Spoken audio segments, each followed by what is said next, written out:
एक गांव था, नाम था ढोलकपुर। बड़ा ही शांत और सुंदर गांव था। लोग हमेशा खुशी से झूमते थे क्योंकि उस गांव में रहता था महाराज रायस्टार, जो अपने गांव के लिए एक शेर था, जो कभी अपने लोगों के साथ गलत होने नहीं देता था। लेकिन उस गांव में छुपा था एक डरावना राज, एक राज जो सबके दिल में था पर जुबान पे नहीं।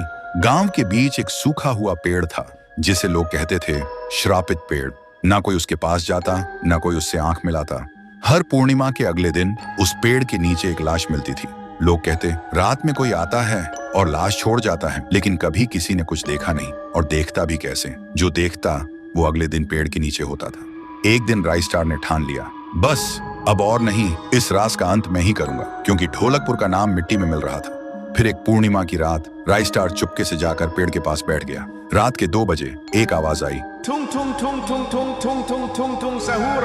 और फिर वो पेड़ भूत में बदल गया। वो भूत कुछ अजीब सा था, एक भयानक शैतानी हंसी वाला चेहरा, आंखें बड़ी बड़ी। वो पेड़ चल के एक घर के गेट को जोर जोर से खटखटाने लगता है। तभी एक आदमी डर के मारे आवाज सुन के बाहर निकलता है। वो भूत अपने लकड़ी जैसे हाथ से एक ऐसा थप्पड़ मारता कि उसकी सांस वहीं थम जाती है, और उसी जगह उस लाश को ले जाता है और वापस फिर से पेड़ बन जाता था। देखते ही रायस्टार का दिल कांप जाता है, पर वो कुछ बोलता नहीं। सुबह लोग भीड़ में जमा हुए और रायस्टार ने पहली बार उस पेड़ से बात करने की कोशिश की। पेड़ के अंदर से एक आवाज निकली, क्या तुम सब भूल गए मुझे? रायस्टार बोलता है, तू कौन है? पेड़ बोलता है, मैं हूँ ठुन ठुन ठुन साहुर। एक वक्त था जब मैं भी इस गांव का एक प्यारा सा बच्चा था, लेकिन 100 साल पहले मुझे इसी पेड़ से रस्सी बांधकर उल्टा लटका दिया गया, गांव वालों की आंखों के सामने, और मेरी मौत को तमाशा बना दिया गया, सिर्फ इसलिए क्योंकि मैंने एक राज देख लिया था जो लोग छुपाना चाहते थे।